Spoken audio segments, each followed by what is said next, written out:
Halo, Shalom Kia. Apa kabar?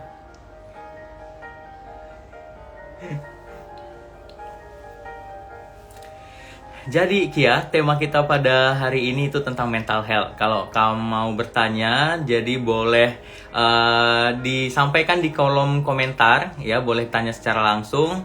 Ataupun kalau misalnya mau bertanya melalui DM juga boleh, langsung saja DM di DM-nya PKMKJ, ya. Jadi buat teman-teman yang mau bertanya seputar tema kita pada hari ini yaitu mental health, silahkan bolehlah ditanya secara langsung ataupun dikirim melalui DM.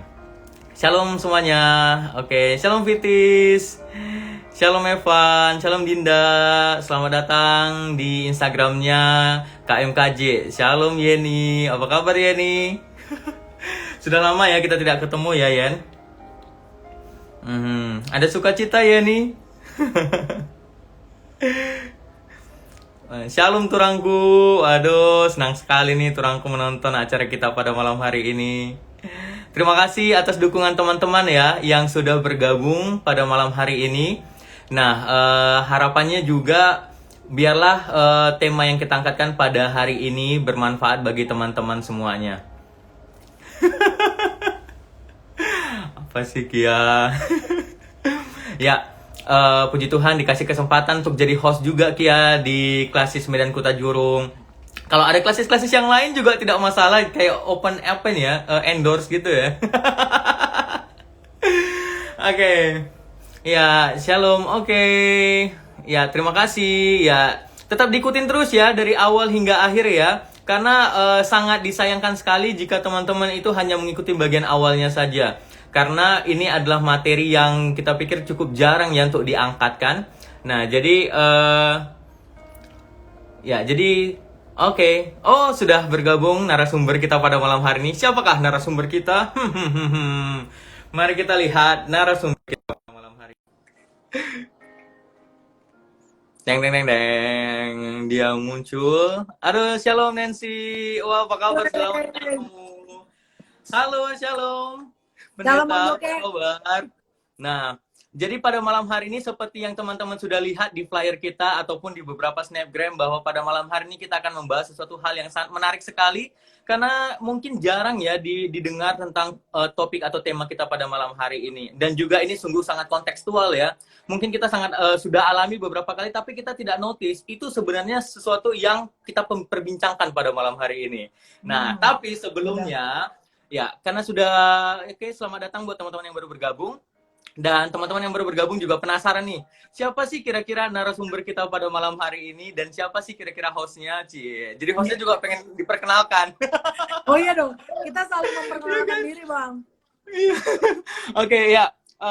Selamat malam, shalom, nama saya Johannes. Ya, Johannes Sembiring Kembaran, panggilannya Joke. Joke itu sebenarnya singkatan dari Johannes Kembaran Kece, Cie.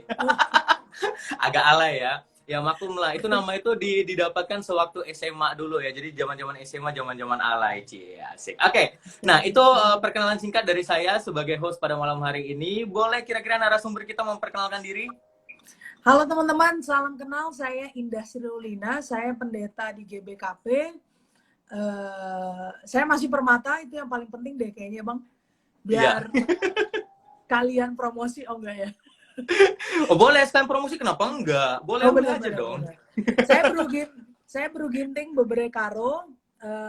Saya tidak melayani, saya tidak memimpin sebuah jemaat, tapi saya diutus GBKP untuk menjadi dosen tidak tetap di STFT Jakarta. Jadi kesibukannya sekarang sama kayak Bang Joke mengajar, bedanya Bang Joke ngajar di sekolah, saya di kampus. Tapi sama metodenya, online gitu. Jadi online.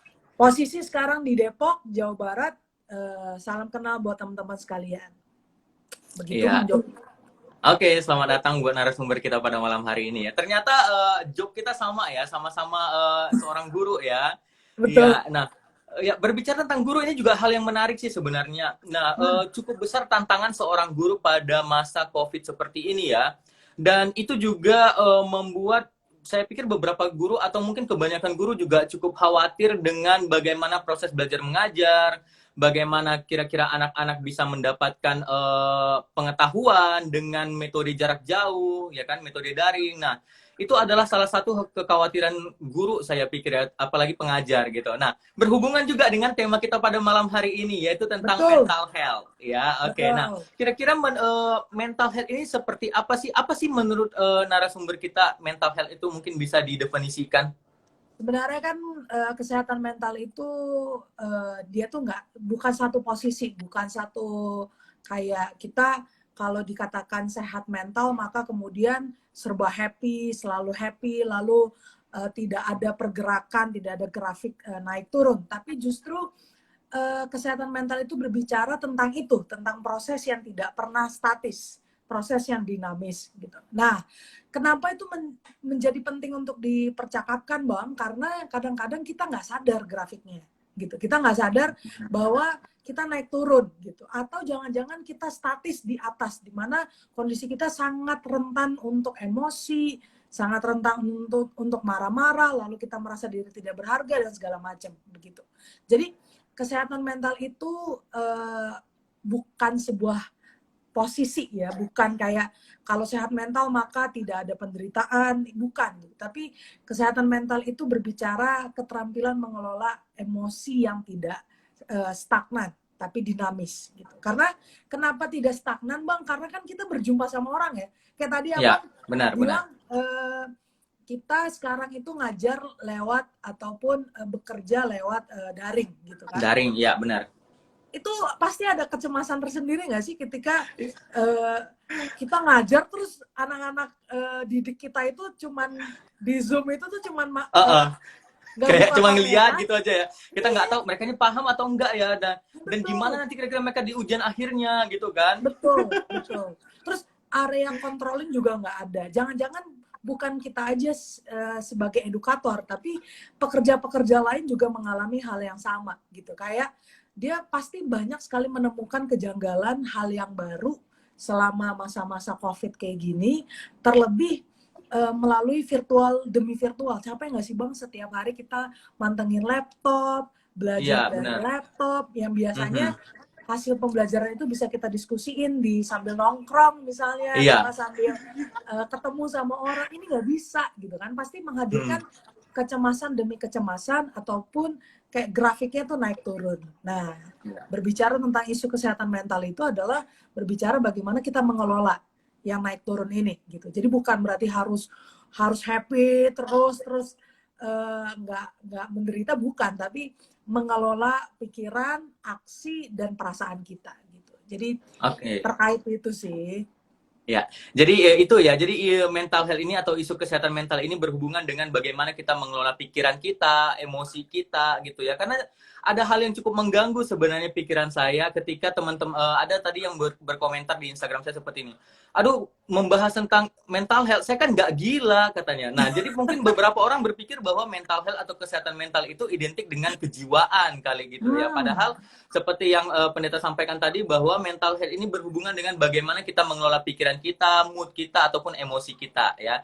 Jadi buat teman-teman yang mungkin sudah mendapatkan definisi tema kita pada malam hari ini tentang mental health, yaitu kesehatan mental, bagaimana kita mengelola mood, pikiran ataupun emosi kita. Jadi teman-teman boleh bertanya secara langsung di kolom komentar ataupun teman-teman Betul. boleh juga melalui DM kalau misalnya teman-teman ingin pertanyaannya itu tidak tahu atau anonim ya. Jadi boleh juga melalui DM. Yang pasti intinya adalah jangan takut untuk menyampaikan pikirannya, jangan takut untuk menyampaikan apakah gundahan-gundahan yang terjadi yang mengganggu pikiran teman-teman ya. Semuanya disampaikan. Akan kita kupas tuntas pada malam hari ini sih. Betul, Asik betul. ya.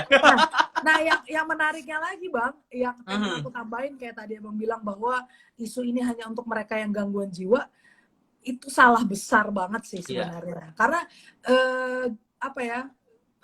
Jangan menyempitkan isu ini hanya kepada mereka yang memiliki gangguan emosional atau enggak penyakit apa ya, penyakit gitu yang membutuhkan Benar. sebuah bantuan psikiatris gitu. Tidak, karena apa? Kesehatan mental itu dimiliki semua orang gitu. Dan gangguannya pun juga akan memengaruhi semua orang gitu. Jadi tidak menutup kemungkinan kita pun yang kemudian tidak punya keterampilan mengelola akan mengalami gangguan secara berkelanjutan. Nah, itu yang kita pengen kulik lebih dalam di live IG ini. Semoga Permata sih punya apa ya, pengetahuan yang baru. Kita belajar bersama. Aku bukan expert di bidang kesehatan mental, tapi aku menggeluti bidang psikologi ini karena di teologi juga berbicara itu. Bagaimana kita bicara Allah, Bang, kalau emosi kita nggak stabil, kan begitu. Iya, benar-benar. Karena aku percaya ya, Bang, kita itu memiliki makna Allah itu sangat menguatkan, Allah itu menghibur, karena kita memiliki emosi yang kita bisa kelola gitu. Bukan berarti harus stabil, bahagia terus seperti yang aku bilang tadi di awal, tapi kita punya pengelolaan. Nah, emosi, memori kita itu mempengaruhi relasi kita dengan Tuhan. Wah, jadi ini banyak banget yang kita nggak sadar kan. Jadi percakapan kita ini akan sedikit menggelitik keyakinan kita selama ini, lalu akan menggelitik juga pola demi pola persekutuan kita di GBKP khususnya, atau enggak di komunitas pemuda umumnya, begitu, Bang.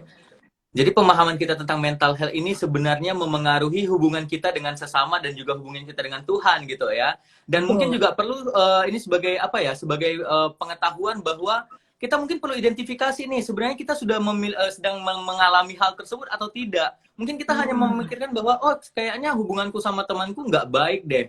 Atau misalnya, kok kayaknya aku sudah, HPDT-ku juga sudah kurang bagus ya. Nah, tanpa kita sadari bahwa itu mungkin dipengaruhi oleh kesehatan mental kita gitu ya.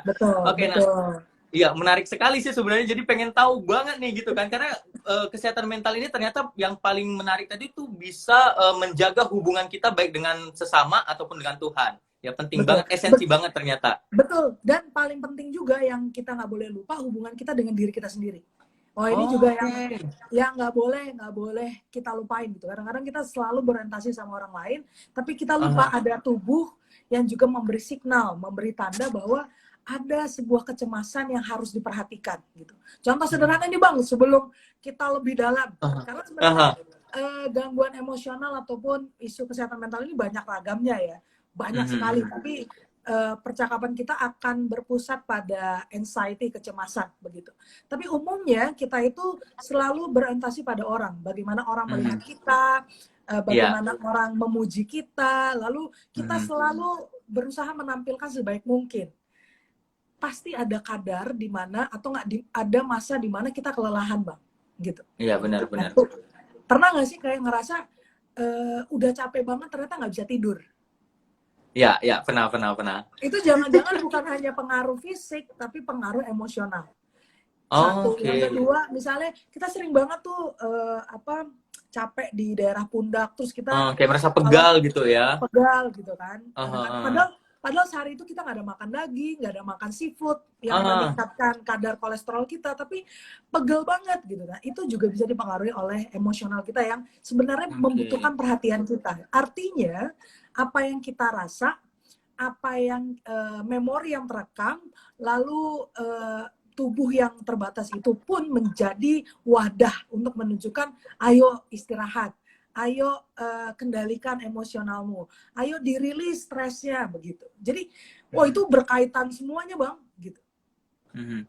Ya, jadi aku juga pernah sih ngalami itu ya. Ibaratnya mungkin sewaktu liburan COVID kemarin itu kan 1,5 bulan, nggak bisa kemana-mana. Jadi hanya di kos-kosan yang ukurannya luar biasa ini lebarnya gitu kan. Jadi, nah, jadi kegiatannya juga nggak ada apa-apa gitu. Jadi mungkin dari pagi sampai malam itu rebahan aja. Nah, malah merasa kayaknya merasa itu yang kayak kamu bilang tadi, ada kayak pegal atau merasa sangat jenuh sekali yang membuat stres, sakit kepala. Nah, itu mungkin bisa juga sebagai indikator mental health ya.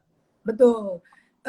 Indikator bahwa kita sedang mengalami kecemasan gitu. Jadi gini, ketika semua orang itu punya kecenderungan untuk merasa cemas, kan begitu. Karena kita punya target, karena kita punya orientasi, terus kita berpikir tentang masa depan, tentang kerjaan dan segala macam gitu. Tapi kemudian itu menjadi sangat bermasalah, menjadi sebuah penyakit ketika kita mengalaminya terus-menerus, bahkan lebih dari sebulan. Bang, kita COVID ini gara-gara corona ini, kita di rumah aja itu dari bulan pertengahan Februari. kalau saya di Jakarta itu dari pertengahan Februari. Yang di Medan mungkin sekarang zona merah itu akan semakin Iya, ketat gitu ya. iya benar. Kebayang nggak sih kalau kemudian kita tidak punya keterampilan mengelola? Oke, Iya. kita tetap bekerja, oke, kita Mhm. tetap bekerja, tetap menghasilkan, ya walaupun ada potongan sana sini, tapi kita tidak sehat gitu loh, Mhm. nggak prima gitu, nggak ultima gitu, nggak benar-benar nggak prima, nggak fit gitu, dan kita nggak Mhm. acknowledge, kita nggak menyadari bahwa ada yang terganggu nih secara emosional. Terganggu Nah, ya. umumnya orang Karo itu tidak memberi perhatian secara spesifik kalau kita ngomongin orang Karo. Begitu Aha. juga di Indonesia, itu nggak jadi bagian yang penting untuk diberi perhatian. Padahal ketika kita punya keterampilan mengelola, maka produktivitas kita juga akan meningkat gitu. Jadi orientasinya kalau bicara tentang isu kesehatan mental itu bukan orientasi hasil, tapi berorientasi pada Mhm. proses. Mau nggak berproses, mau nggak menyadari dan segala macamnya. Dan nanti juga kita akan bahas bagaimana teologi kita, pola pikir kita tentang Tuhan, spiritualitas kita tentang Tuhan. Oke. Bersama dengan Tuhan, begitu. Oke. Oke, jadi tadi kamu bilang juga mengenai kecemasan ya. Nah, itu juga Hmm. merupakan salah satu bagian dari mental health. Sebenarnya menurutmu Hmm. kecemasan itu apa sih? Karena aku berpikir Kecemat gini ya, kadang hmm. kecemasan itu kayaknya tuh hal yang memang umum atau wajar yang orang miliki gitu. Kenapa itu bisa menjadi sebuah gangguan kesehatan mental gitu? Karena ketika kita tidak cemas atau mungkin begini kita bisa korelasikan nih. Mungkin kita cemas terhadap penghasilan kita untuk bulan ini gitu kan. Hmm. Jadi Hmm. dengan cemas itu mungkin aku harus bekerja keras. Tapi kenapa itu bisa menjadi sebuah gangguan kesehatan mental gitu? Jadi kira-kira kecemasan ini definisinya seperti apa sih yang mengganggu kesehatan mental? Nah, kalau kemudian dia menjadi sebuah gangguan dan sebagai sebuah penyakit itu diidentifikasi dari lamanya, jangka waktu dia mengalami kecemasan itu gitu. Setuju Bang, semua orang butuh stres, semua orang butuh rasa cemas yang menjadi trigger, menjadi energi untuk seseorang itu melakukan hal yang lebih gitu. Tapi kebanyakan kita nggak sadar kita diidentifikasi oleh lingkungan. Jadi bukan kita yang mengidentifikasikan apa yang kita berikan terhadap lingkungan, tapi lingkungan yang kemudian mendominasi kita gitu. Nah, di sini letaknya yang kemudian seseorang itu bisa mengalami penyakit mental, bisa depresi atau gangguan-gangguan emosional lain yang kemudian menjadi disorder, menjadi illness, menjadi penyakit yang membutuhkan terapi, membutuhkan konseling khusus ke psikiatris, membutuhkan obat, dan membutuhkan hal-hal medis lain yang membantu seseorang itu mereduce kadar sedihnya, depresinya, stresnya begitu. Nah, stres kan ada dua, ada distress dan stres gitu. Stres memang semua orang punya, tapi distress ini mematikan gitu. Nah, distress inilah yang kemudian membuat kita tidak menghargai diri, merasa diri tidak berharga, merasa diri tidak bernilai, maka kecenderungan bisa ujungnya saya nggak tahu bilang ini ujung atau enggak, tapi kecenderungannya adalah untuk potensi bunuh diri. Jadi kayak nggak punya lagi energi untuk melanjutkan kehidupan gitu. Dan itu semua berkaitan dengan memori masa lalu, emosi, pengalaman yang sudah pernah dialami, dan mungkin bisa juga dipengaruhi oleh genetik begitu. Jadi hal pertama yang harus dipahami bahwa semua orang punya kecenderungan ini dan semua orang punya daya untuk mengelola ini. Yang kita butuhkan sekarang adalah pengetahuan bagaimana caranya mengelola itu begitu. Oke. Nah, Jadi kalau misalnya tadi dari kamu bilang tadi tuh coba koreksi ya benar atau enggak ya. Jadi mungkin karena kamu bilang ketika kita tidak bisa mengelola kecemasan kita, mungkin akan berubah bisa menjadi stres ataupun distress. Berarti distress ini betul. level lebih tinggi daripada stres. Bukan, Jadi ini bukan gimana? bicara level. Jadi stres itu ada dua, stres yang bersifat Oke. positif yang kita butuhkan, lalu Oke. ada distress. Distress ini yang mematikan. Nah, Oke. distress ini kemudian umumnya terjadi berkelanjutan, Bang. Kita Oke.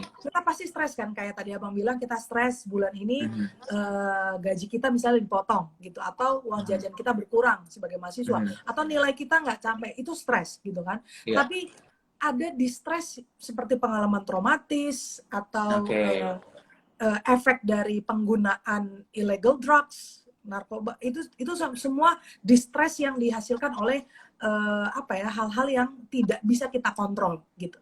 Kalau stres efeknya kemudian menghadirkan energi, kalau di stres justru kayak menghabiskan gitu, kayak menghilangkan energi begitu.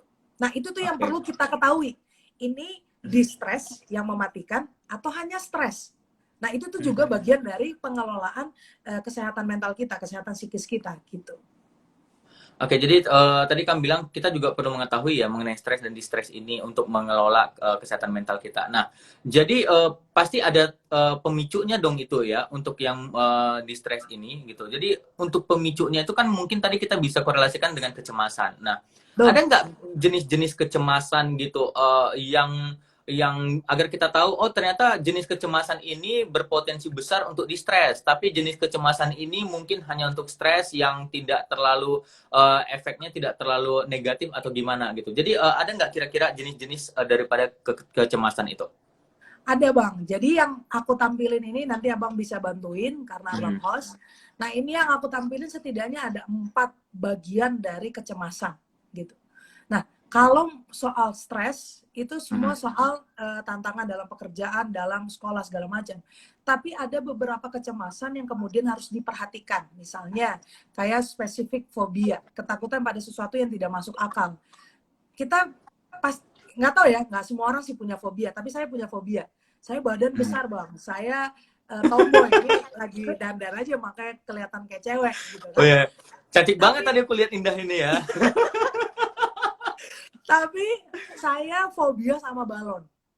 Oke, oh bertahu. Iya. Kenapa saya fobia sama balon? Karena saya punya pengalaman kelas 4 SD, lagi ulang tahun sama teman-teman gitu. Biasa kan anak SD tuh main balon segala macam. Lalu teman sengaja mecahin balon tuh di kuping saya. Jadi pada saat itu yang saya alami adalah pengang, deg-degan, lalu tangan gemeteran. Nah, jadi ketika saya melihat balon, saya teringat memori saya pada saat itu, Bang.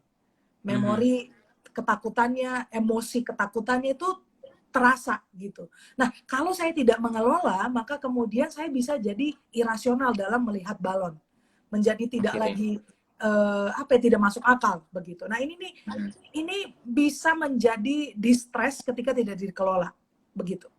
Lalu ada general anxiety disorder. Tapi tunggu dulu, mengenai yang tadi kamu bilang mengenai fobia, jika tidak kita kelola. Nah, aku mungkin pernah dengar nih orang bilang begini, dia fobia nih terhadap hal tersebut, jadi butuh terapi. Nah, ketika tadi kamu sampaikan ternyata kita bisa mengelola fobia kita, bisa nggak coba gimana kamu ininya? Soalnya cukup bingung juga ya, ternyata fobia itu bisa kita kelola sendiri gitu, itu gimana? Nah, itu lihat dari pengalaman traumatisnya, Bang.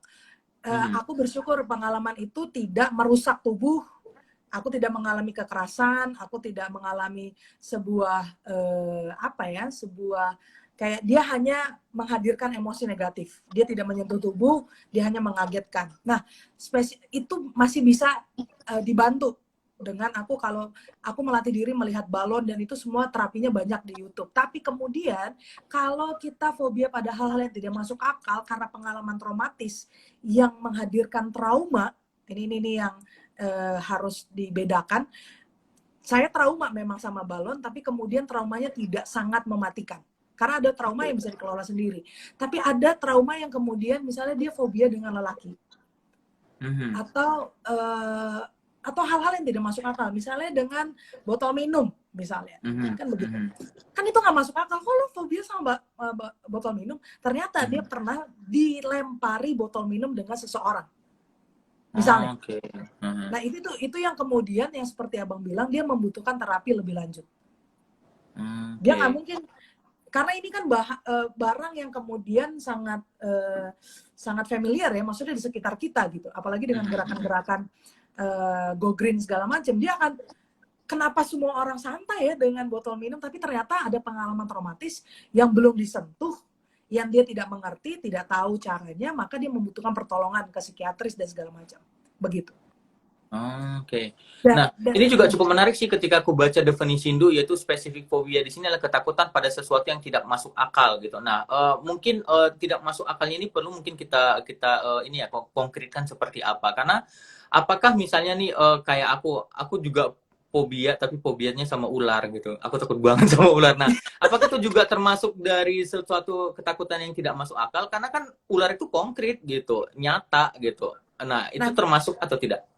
wah, kalau kemudian aku disuruh mendefinisikan itu termasuk atau tidak, aku Mhm. tidak punya diagnosanya, Bang. Gitu. Karena itu kan perlu Mhm. didiagnosa. Tapi yang mungkin aku bisa bantu, sejak kapan Abang mulai takut? Nah, itu tuh yang perlu disentuh. Gitu. Oke. Jangan langsung diklasifikasi bahwa ular tidak masuk akal, ular masuk akal lalu botol minum tidak masuk akal. Bukan begitu cara Heeh. kerjanya. Tapi Oke. cara kerjanya kemudian dilihat ada pengalaman apa ketika seseorang itu bisa takut sama botol minum, seseorang itu bisa takut sama ular gitu. Sir Joko fobia sama tisu kalau dibasahin lain. Kayaknya Bang Tanta ini Tahu teman banget dia ya.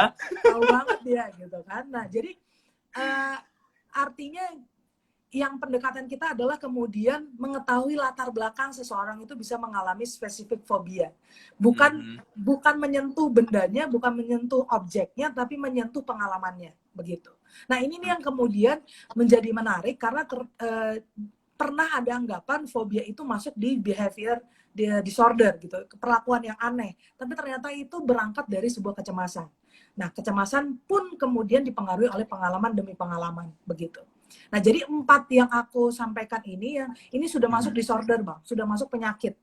Seperti yang tadi Oke. kita bicarakan, cemas itu normal kita alami, tapi menjadi sebuah penyakit ketika kita tidak bisa mengelolanya atau kita mengalaminya dalam jangka waktu yang panjang, begitu. Umumnya lebih dari 1 bulan.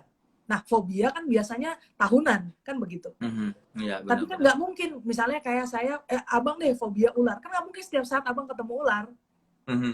iya Iya, kan? benar-benar. Iya kan? Nggak mungkin abang Iya, setiap iya. saat ketemu ular. Tapi ada orang yang seperti yang saya bilang tadi, dia takut dengan botol minum, misalnya karena pengalaman pernah dilempari oleh botol minum, maka kemudian Mhm. itu yang harus didekati gitu. Karena ketakutannya menjadi tidak masuk akal kalau kita Iya. melihat pengalamannya begitu. Begitu sih, Bang. Kalau aku Oke. lanjut boleh ya, Bang?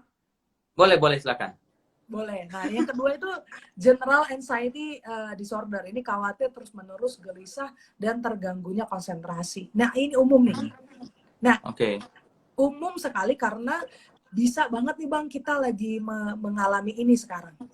Karena Mhm. yang tadi kita percakapkan, COVID Covid, memaksa benar. kita untuk di rumah aja, sehingga Mhm. kita khawatir terus-menerus, gelisah terus-menerus, dan terganggunya konsentrasi. Oke. Kerjaan nggak beres, mungkin beres tapi semuanya terlambat, lalu kita tidak produktif, tidak memiliki semangat untuk melakukan sesuatu, dan apa ya, gelisah yang tidak berkesudahan, begitu. Nah, dia menjadi Mhm. disorder, menjadi sebuah penyakit ketika seseorang itu tidak lagi bisa mengontrol, begitu. Hmm. Nah, Oke. ini yang perlu dikulik nanti nih Mhm. lebih dalam. Lalu yang ketiga, social anxiety disorder, takut dihakimi, dipermalukan, ditolak oleh Iya. sosial. Nah, ini juga saya nggak bilang itu sama ya, tapi umumnya kita tuh kalau nampilin ke media sosial tuh selalu pengen apa ya, selalu Yang pengen di like. iya, iya, Iya nggak sih? benar-benar. Selalu pengen di Heeh. like gitu kan. Saya nggak tahu apakah itu berangkat dari kecemasan atau tidak, tapi umumnya kita selalu takut untuk dikritik, selalu takut untuk dipermalukan dan ditolak oleh sosial. Nah, Hmm. kenapa seseorang bisa mengalami social anxiety disorder? Karena mungkin sudah pernah mengalami, Bang. Oke. Gitu. Jadi 4 kecemasan ini dipengaruhi oleh pengalaman demi pengalaman. Itu yang harus jelas banget sama kita. Jadi orang nggak mungkin mengalami social anxiety disorder tiba-tiba. Itu tuh nggak masuk akal gitu. Tapi pasti ada pengalaman demi pengalaman yang memengaruhi seseorang tersebut. Begitu. Lalu Hmm. yang keempat ini panic disorder. Ini kayak psikosomatik. Abang sering psikosomatik nggak? Atau pernah psikosomatik nggak? Serangan panik tiba-tiba ditandai dengan rasa takut intens, berkeringat, gemetar, Mhm. sesak nafas, mati rasa, dan merasa hal buruk akan terjadi. Saya pernah mengalami panik ini gitu. Nah, dia menjadi Mhm. disorder karena terus-menerus ya. Ini bedanya Oke. teman-teman. Jadi kita mungkin pernah mengalami panik, tapi tidak terus-menerus. Maka kita Mhm. tidak bisa mengidentifikasi diri kita panik disorder. Bukan, gitu. Jadi Oke. tolong jangan membuli dan mendiagnosa diri sendiri dulu. gitu. Jadi yang harus juga kita pelajari bersama. Jadi 4 kecemasan yang saya tampilkan ini kemudian umum sekali terjadi di kalangan kita pemuda gitu, umum terjadi. Nah, kenapa seseorang itu bisa panik tiba-tiba, ditandai dengan rasa takut dan segala macam? Karena ada memori yang muncul, memori trauma, memori tentang yang apa ya, yang mematikan, yang menggelisahkan dan segala macam. Dan ditambah sebuah stimulus gerakan. Contoh, saya pernah psikosomatik itu ketika naik Transjakarta, Bang. Naik Transjakarta itu kan padat kan, Bang. Sepadat itu gitu ya. Ini sentabiranan, maaf gitu ya. Lalu ada seorang laki-laki lah yang dempet badannya dengan bagian belakang saya. Terus menyentuh bagian-bagian yang menurut saya itu tidak membuat nyaman. Saya saat itu gemeter. Takut hal buruk akan terjadi. Saya takut dilecehkan. Nah, kok tiba-tiba saya jadi berpikir kayak gitu ya? Kok saya tiba-tiba memikirkan ada hal buruk yang akan terjadi ya? Karena saya dipengaruhi oleh kondisi yang lemah, kelelahan, misalnya kurang tidur, karena Transjakarta saat itu saya pagi-pagi padat gitu. Jadi semuanya terasa sangat gelap dan saya jadi berpikir saya akan dilecehkan nih setelah ini, begitu. Nah itu jadi panik, sesak nafas, mati rasa dan rasa takut yang intens gitu. Nah ini yang kemudian perlu diperhatikan gitu. Nah dia kemudian menjadi disorder ketika setiap saya naik Transjakarta saya merasakan itu. Walaupun misalnya tidak ada orang yang seperti itu lagi di dalam bus itu gitu. Betul, betul. Nah itu kalau udah begitu terus, Bang, berarti ada keanehan, ada gangguan berkelanjutan dan disitulah kita harus sadar kita membutuhkan pertolongan orang lain untuk menolong kita, begitu. Nah kalau yang saya alami, puji Tuhan ya, puji syukur, saat itu aja gitu, karena dia ada stimulus, ada sentuhan tubuh di situ. Tapi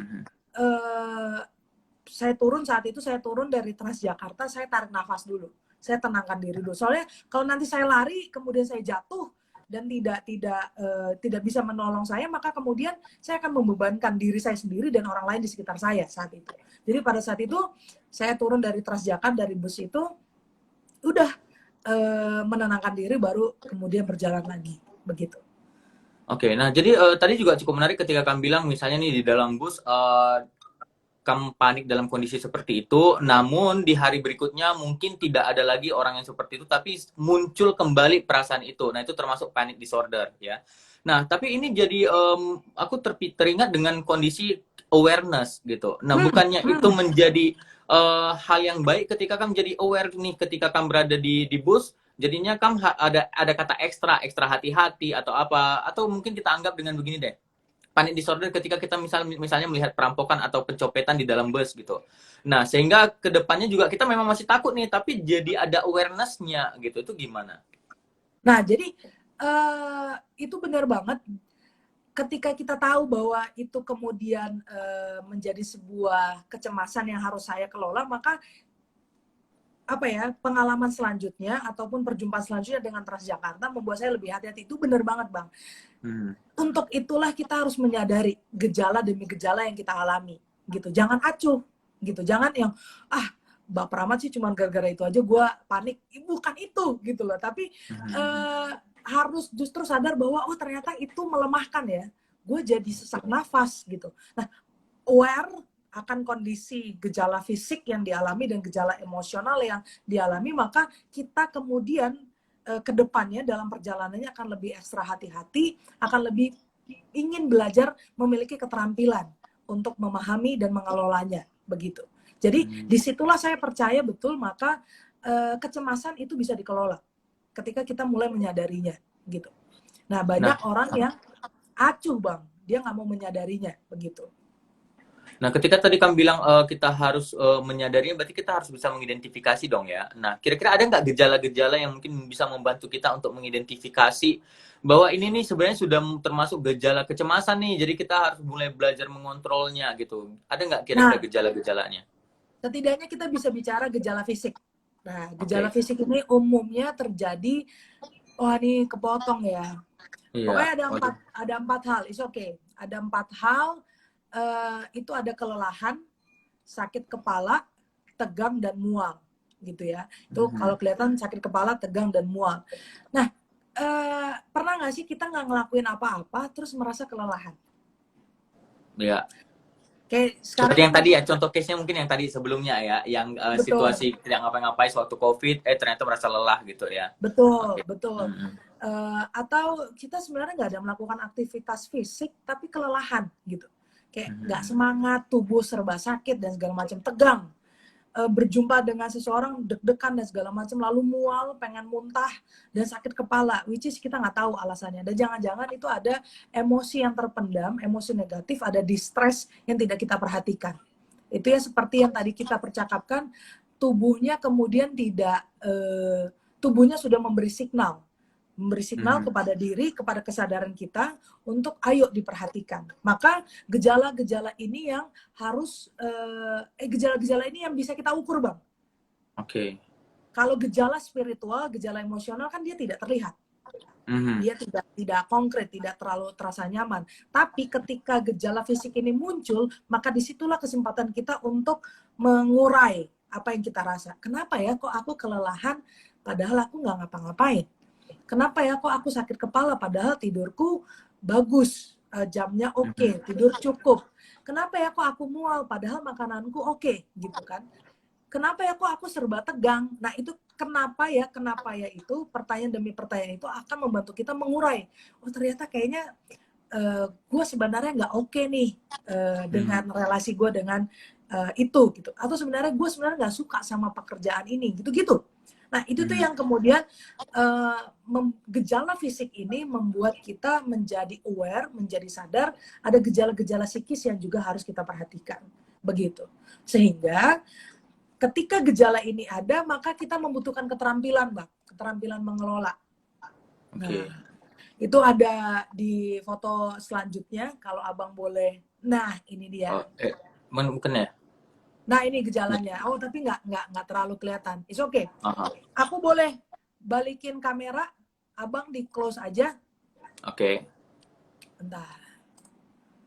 Ini dia. Oh. Sip. Kelihatan nggak? Ya. Oh, itu Abang Oh, bisa kok. saya bisa. Iya. Nah, Tapi agak itu kecil ya. kelihatan. Tapi kelihatan nggak ya? Kelihatan, kelihatan. Oke, sip, sip, sip.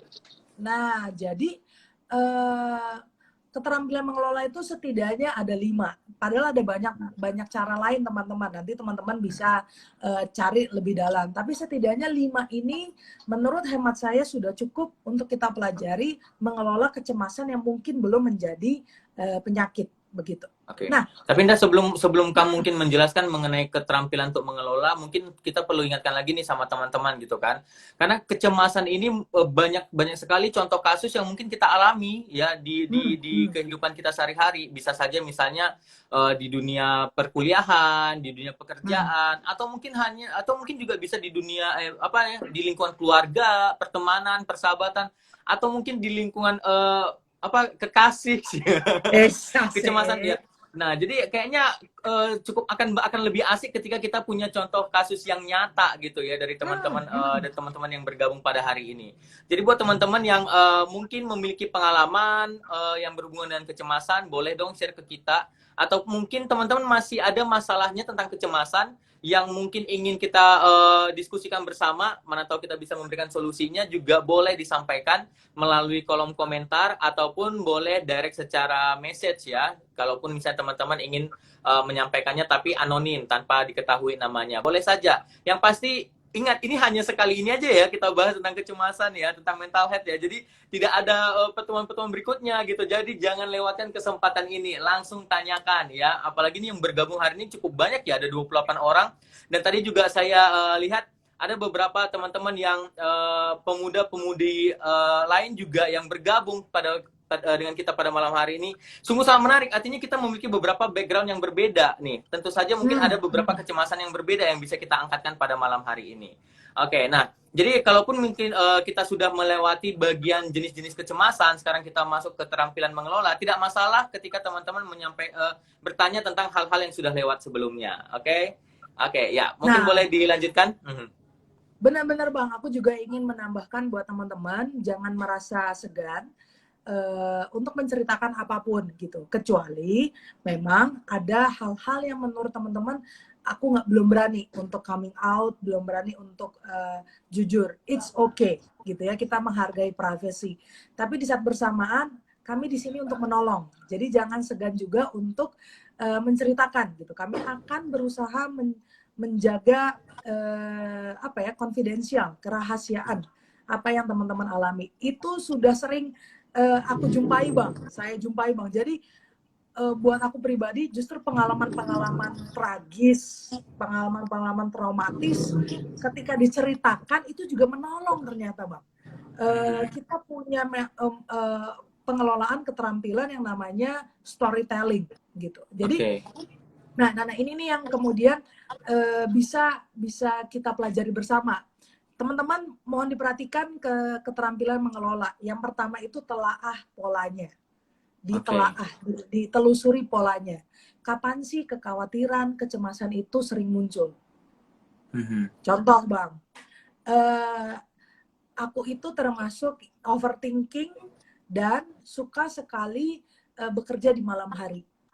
Oke. Jadi produktivitas dalam berpikir, konsentrasi itu mulai memuncak di jam-jam kayak jam 5 sore sampai malam, which is nggak ada Mhm. batas ya, begitu kan. Tapi di saat yang bersamaan juga eh, sering banget juga mengalami kekhawatiran tentang masa depan gitu. Aku harus jujur ya Bang, saya belum menikah, usia mungkin sebagai seorang perempuan sudah matang gitu kan. Kadang-kadang mikirin kan, ini gue nikah nggak ya, gue bakal punya suami nggak ya, kayak gitu-gitu gitu kan. Nah Mhm. ketika itu tidak dikelola, itu kan bisa mematikan Bang. Aku justru Oke. bukan sibuk nyari nyari naras, jadi sibuk mikirin doang. Iya, iya. Kebayangkan bedanya Eh, gitu kan. Nah, itu ditelaah polanya.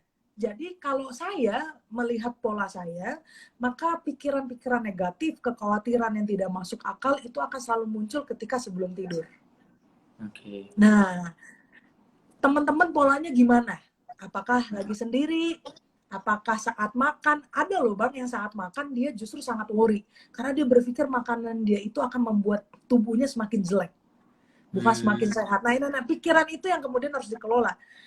Iya, iya. Kapan pikiran negatif itu sering muncul gitu. Jadi misalnya hari ini munculnya pada saat makan, besok Mhm. saat sebelum tidur, lusa saat makan, berarti ada pola yang apa ya sering kita terjadi. Nah, ketika kita Mhm. sudah mengetahui polanya, maka itu memudahkan kita untuk mencegah.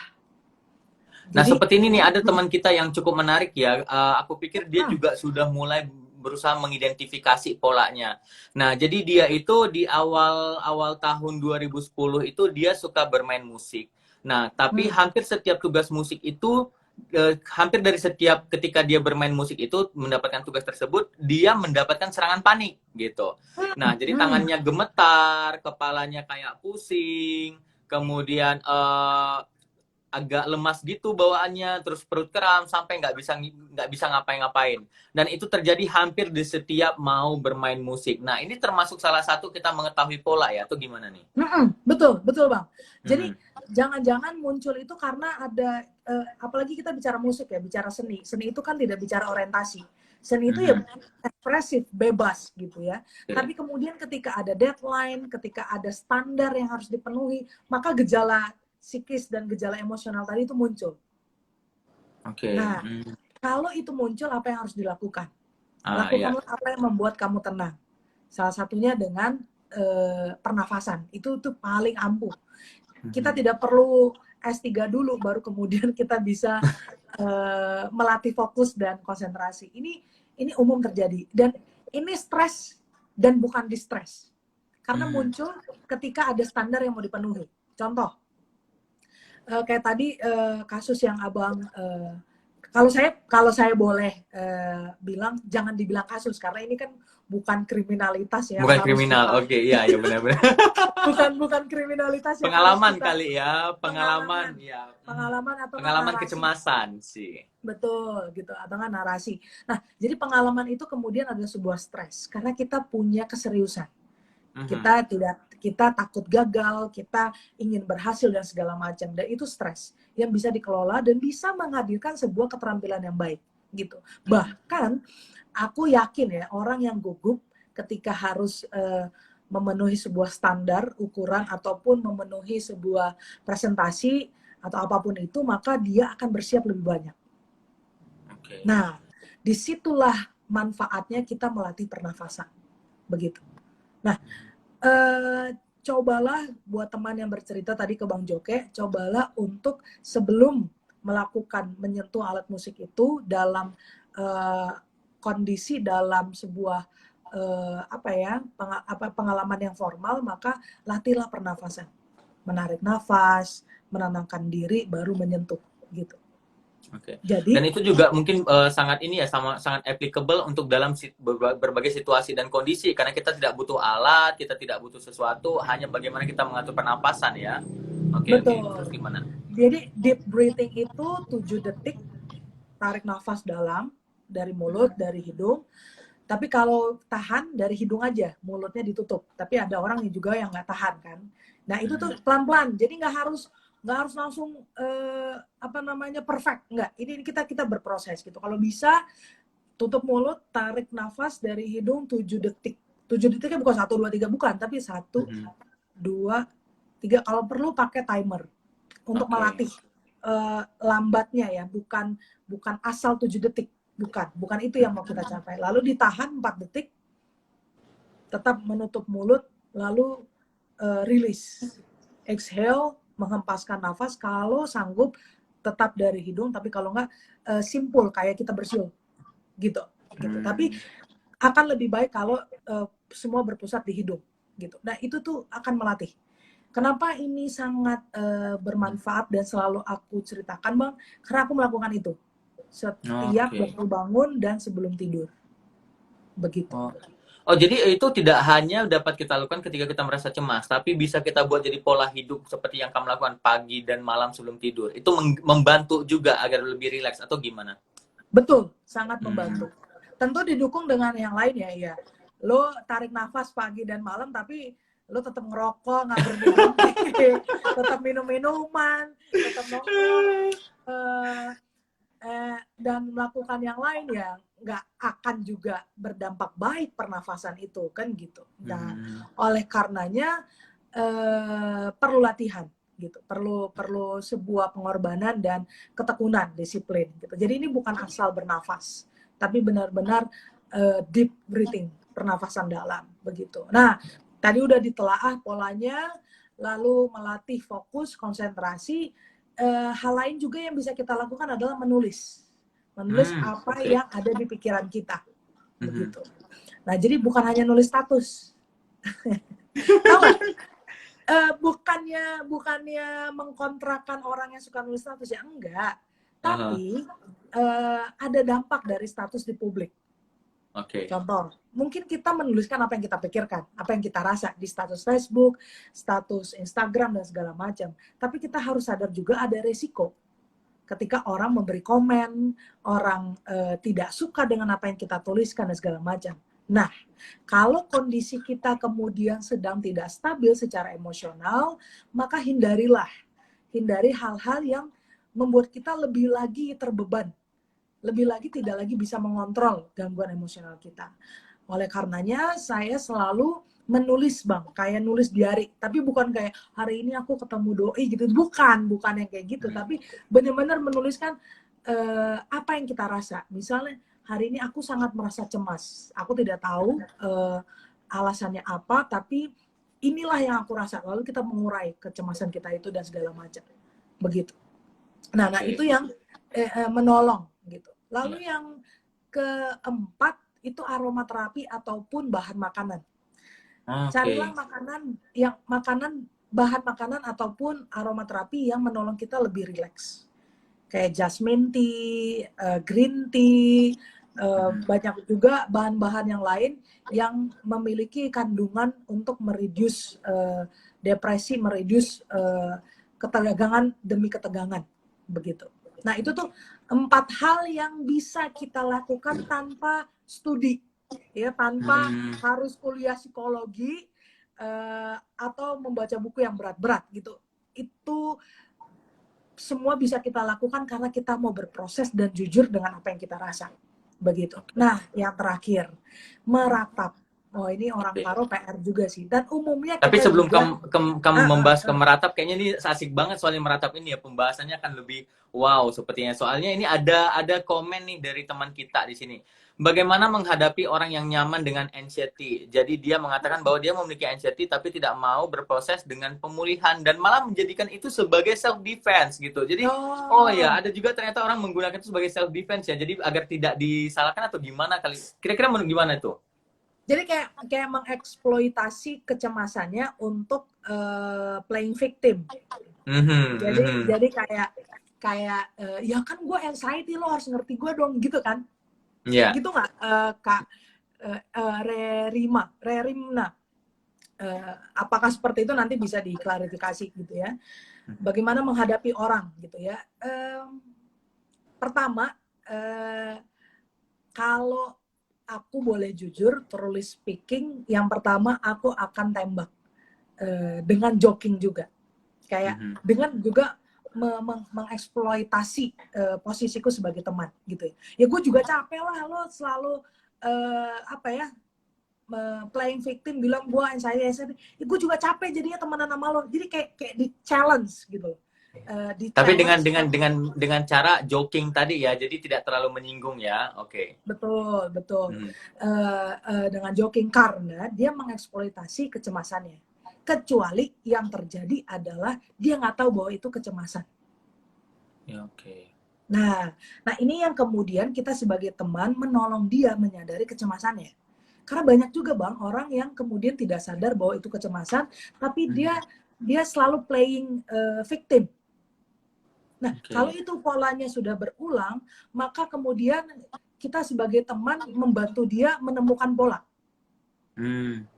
Gitu. Jadi misalnya Rerimna kemudian berteman, satu ketika dia bercerita hal ini. Pertemuan kedua menceritakan hal yang sama. Rerimna punya hak untuk menyadarkan temannya itu, kenapa sih lo kemarin udah ngomong ini, sekarang lo ngomong ini juga, dan tidak ada perubahan. Nah, itu tuh kan sebuah pemberdayaan. Jadi kita tidak menghakimi dia, kita tidak males dengan dia, kita tidak menjauhi dia, tapi justru kita hadir untuk menyadarkan dia, gitu. Saya lebih percaya kecenderungan yang kedua ini, karena biasanya orang yang benar-benar cemas tidak akan menggunakan itu ya. Begitu. Nah, jadi kalau dia sudah seperti yang kasus yang diungkapkan tadi, maka kecenderungannya jangan-jangan dia tidak sadar.